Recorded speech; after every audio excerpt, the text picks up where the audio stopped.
Assalamualaikum warahmatullahi wabarakatuh. Saya Jaka Wahyu Pratama, UT School Batch 27. Saya akan melakukan uji praktek online steering and brake crawler system tahun 2020.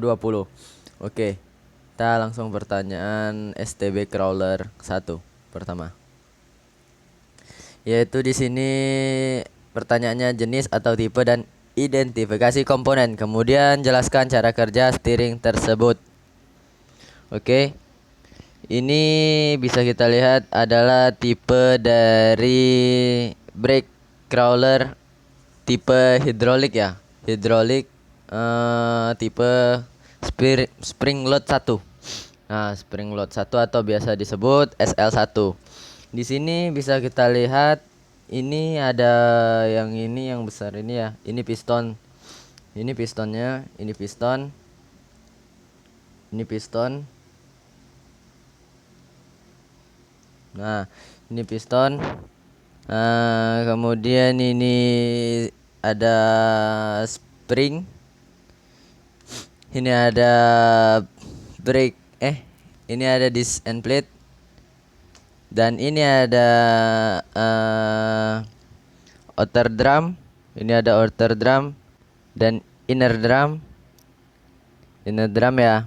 Nah, ini di sini ini ada pressure plate. Pressure plate ya. Oke, ini adalah covernya. Nah, kemudian kita akan lanjut. Cara kerja dari SL1 ini adalah di SL1 ini untuk steering clutch and jetnya dengan menggunakan tekanan spring. Nah, kalau untuk disc and jetnya itu menggunakan sistem kerja dari hidrolik atau dengan menggunakan oli yang bertekanan ya. Nah, kemudian cara kerjanya itu pada posisi enjet. Nah, pada posisi netral, steering clutch dalam keadaan enjet.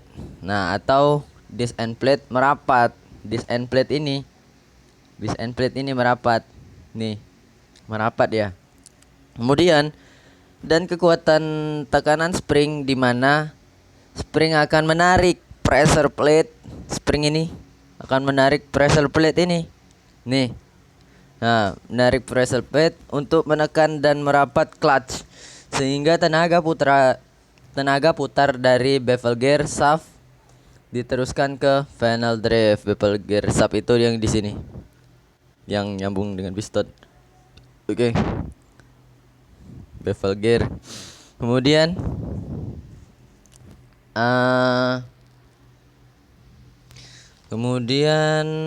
diteruskan ke final drive sana. Nah, kemudian pada posisi disc and jet, tekanan oli digunakan untuk menekan permukaan piston. Piston ini ya. Nah, piston akan mendorong pressure plate. Mendorong pressure plate ini. Dengan demikian, tenaga putar yang berasal dari bevel gear shaft tidak dapat diteruskan ke final drive. Akibatnya, unit bisa belok ke kiri ataupun belok ke kanan tergantung dari lever atau pedal yang ditarik atau diinjak oleh operator ya. Nah, itulah cara kerja dari tipe SL1 ini, steering brake system ya. Crawler ini dengan tipe hidrolik spring load 1. Kemudian pertanyaan yang kedua itu bisa kita lihat di sini adalah sama jenis atau tipe dan identifikasi komponen. Jelaskan cara kerja steering tersebut. Oke, di sini bisa kita lihat adalah tipe dengan hidrolik lagi ya, tapi dengan tipe spring load 2 SL2 biasa kita sebut. Nah, di sini bisa kita lihat ada output subnya di sini. Ini outer drum yang merah. Ini inner drum. Ini pressure plate yang hijau. Nah, kemudian ini disc and plate. Biasa disc and plate. Sini ada piston. Ini ada inner inner sub ya. Input sub, inner sub. Kemudian di sini ada inner drum ya, ini inner drum, ini ada piston, ini ada spring nih. Nah, untuk tipe ini dia engine-nya menggunakan kekuatan spring. Nah, ditambah lagi dengan tekanan oli. Sedangkan proses DSS desain jetnya menggunakan tekanan oli saja.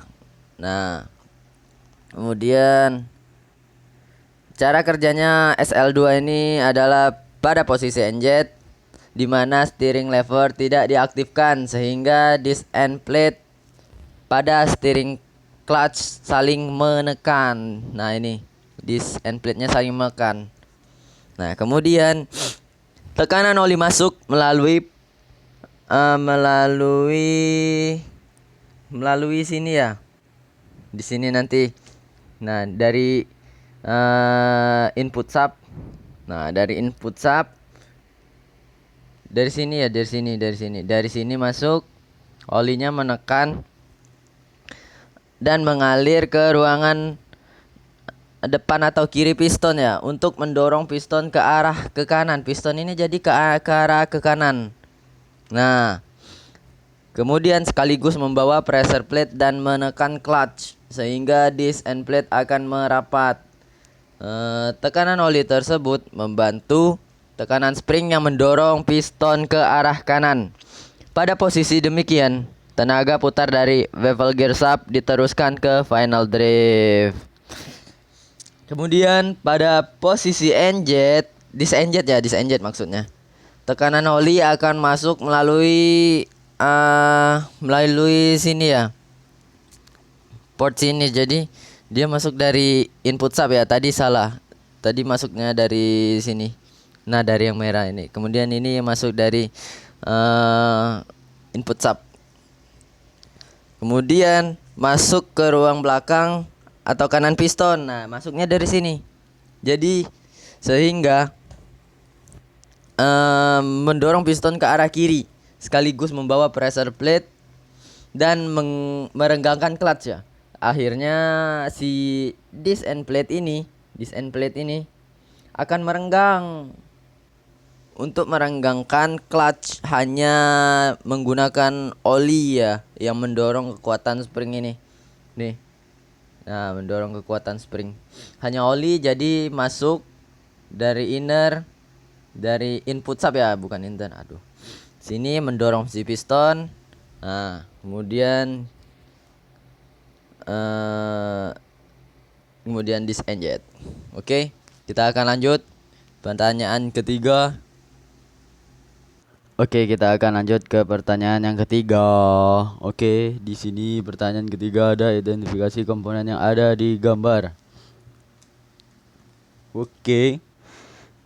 Pada gambar ini adalah cover dari brake tipe clutch ya.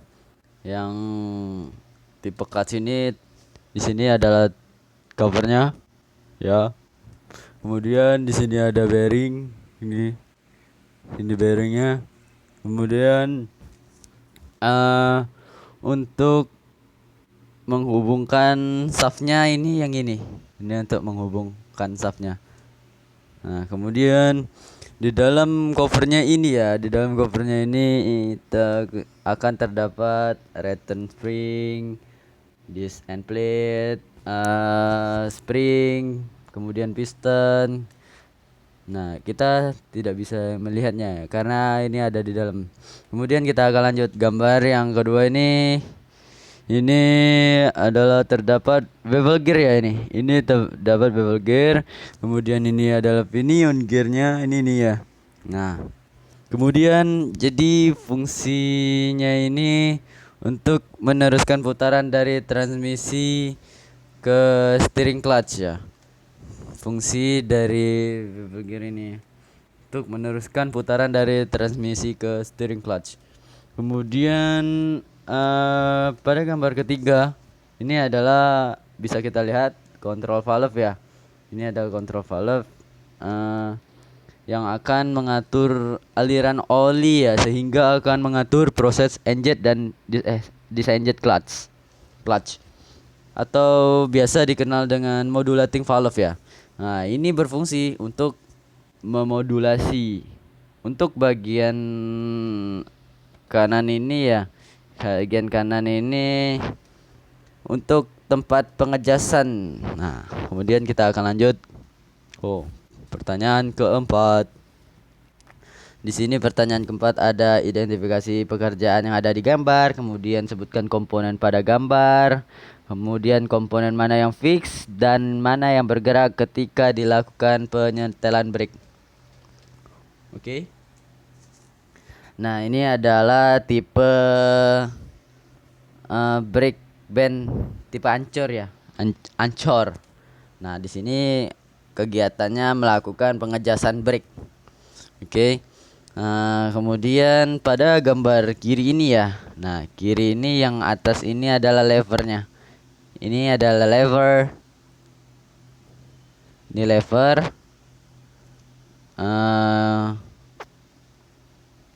Oke, ini adalah lever, ini adalah boosternya.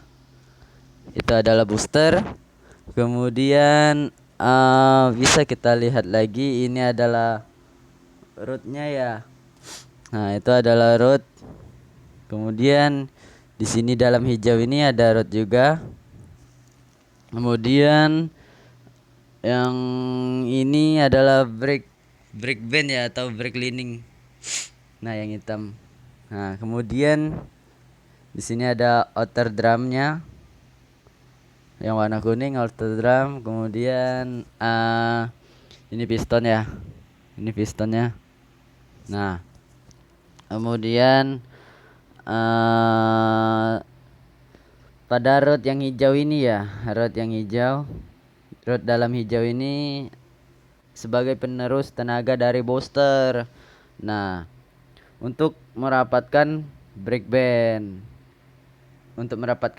tadi fungsi dari rod yang biru ini, dia untuk merapatkan brake band. Nah, kemudian rod ini langsung terhubung dengan adjustment bolt yang ini. Nih, adjustment bolt yang ini. Nah, kemudian cara mengejasnya itu, mengejas kerapatan brake band itu caranya dengan cara, kemudian ada sebelum itu ya, kemudian ada N ya. Ini sebelum kita jelas ada N di sini. Nah, untuk merapatkan atau melonggar ya brake band atau brake liningnya pada saat pedal dah diinjak ya oleh operator. Selanjutnya kemudian kita cara pengejasannya itu putar bolt ini, putar bolt. Nah, kendurkan bolnya sehingga rod biru ini bergerak. Kemudian ukur celah antara brake cleaning atau brake band ini. Nah, atur celahnya brake cleaningnya. Kemudian terhadap steering clutch sesuai dengan standar. Jikalau memenuhi standar, bisa dikencangkan kembali boltnya. Kemudian pada saat pengejasan yang bergerak itu si rod biru ini, ya, bisa kita lihat rod biru ini bergerak, yang bergerak. Nah, dan yang dalam keadaan diam atau fix itu di CN nya ini CN nya. Oke.